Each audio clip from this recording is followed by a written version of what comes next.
Hi, my name is Mitchell Cohen. I'm from Carmel, Indiana. I'm majoring in accounting and finance, and I'm minoring in economics. Hi, my name's Alex Burns. I'm majoring in political science and psychology. Hi, my name's Clay Garrison. I'm from Fishers, Indiana, and I'm majoring in finance and minoring in communications and culture. And my name is Zach Rosenberg, and I'm also majoring in accounting and finance. And today we're going to touch on globalization and Walmart.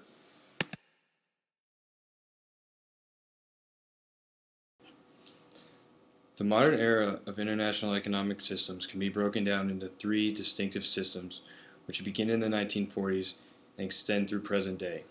First, post-World War II, from 1945 to 1971, the Bretton Woods system dominated the international economy. The Bretton Woods system was formed through a collaboration of the International Monetary Fund, the IMF, and the World Bank. The system was characterized by a general agreement on tariffs and trade known as the GATT. The system is also a collaboration of three political foundations. A concentration of power was held by a small number of states. The states which held power maintained the same or similar political and economic goals. The system enabled a small number of power states, mainly in North America and Central Europe, to control the international economy. These few states which held power had few challengers from communist states in Eastern Europe and Asia. Even former power countries such as Japan were so greatly weakened by World War II and the aftermath that they also exerted little or no influence.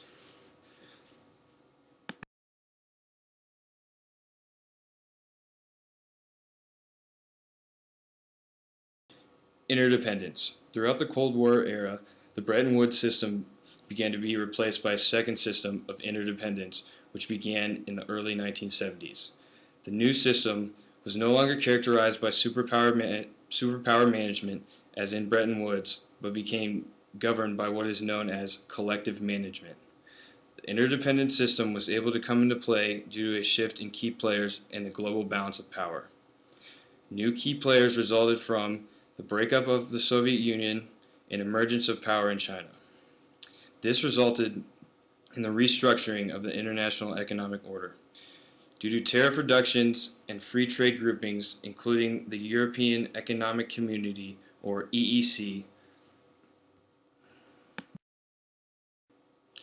However, since no one country or group of countries with similar interests held power, the interdependent system lacked leadership.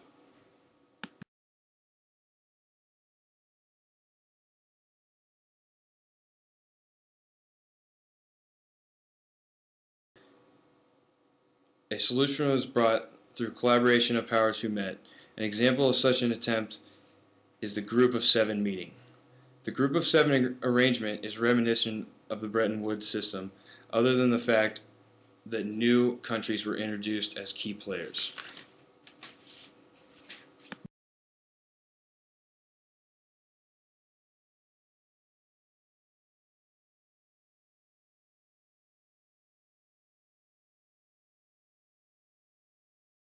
Globalization. Finally, with the official end of the Cold War, marked by the fall of the Berlin Wall in 1989, paved the way for the third international economic system known as globalization. Globalization as an international economic system began in the 1990s and continues through the present. The system is characterized by a dramatic political change due to a breakdown of previous divides between capitalist, communist, and formerly communist countries. Such breakdowns allowed capitalist ideas to spread to Europe, Russia, and even China and Vietnam. All these new countries wanted their share of the profits. Adaptation of policies such as deregulation, privatization, international liberalization, reduction of former trade barriers, and advances in communication technology all perpetuated the adaptation of global economic system.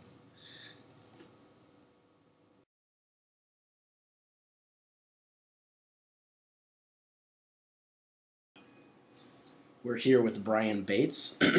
Brian, I'd like you to introduce yourself and give a little background about yourself, including your current major and any previous employment history? Okay. Well, I'm a sophomore. I got directed into the Kelly School, where I'm pursuing a major in management and also international business. I also like taking Spanish classes, so I'm probably going to minor in Spanish. For past employment, last summer I worked as a waiter at a Mexican restaurant. Next summer I'll be managing a small restaurant. So really my expertise is mostly based in the food industry. I've never worked in retail or anything like that.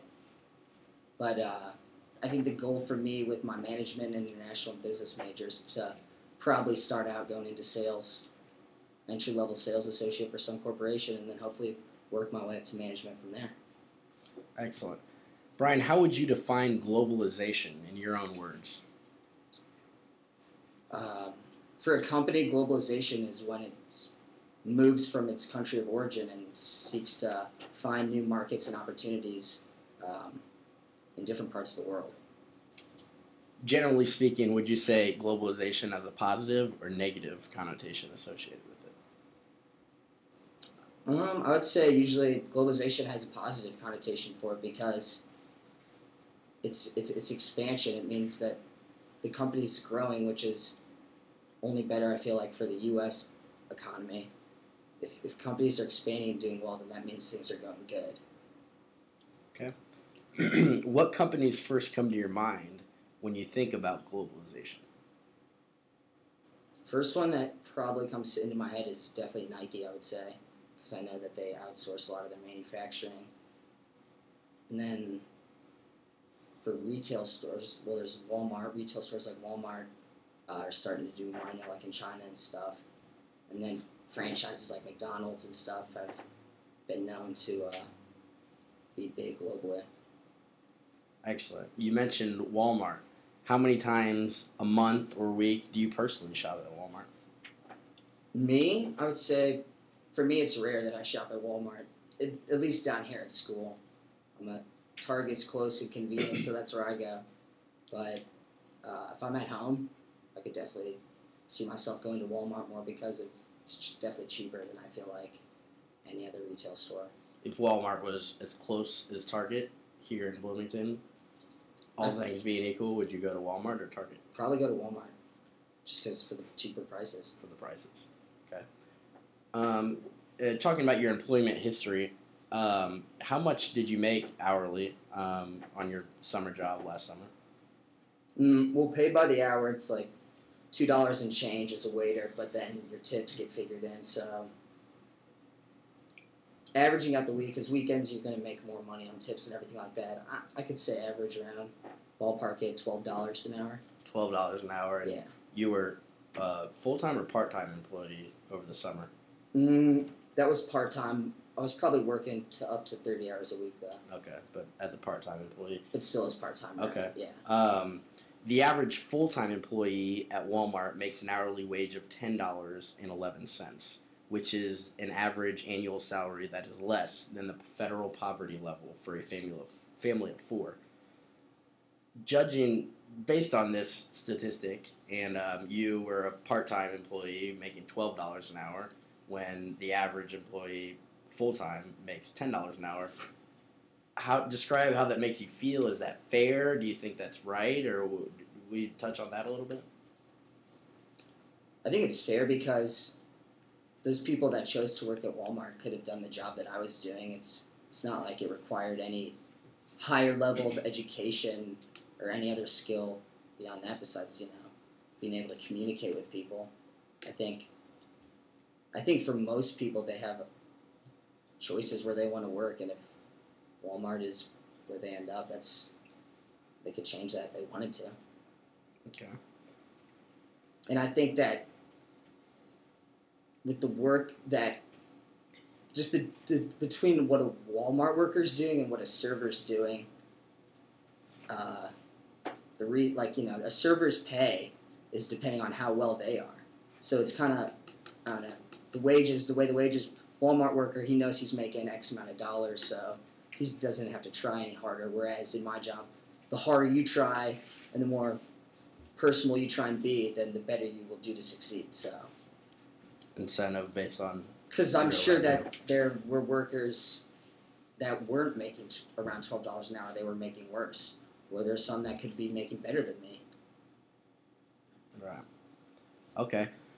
At any given time, Walmart has on average 8,000 lawsuits from employees internationally, mostly due to discrimination.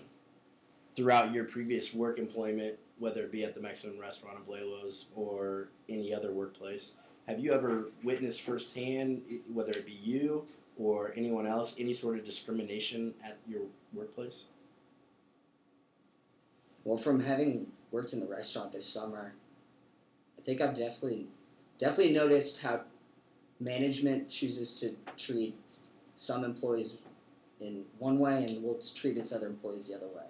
Like a lot of the, to elaborate like more, I guess I'm just saying like from the guys that worked out front, like waiting and bussing tables, I felt like just the manner that they were treated was much different than the guys that were working in the back.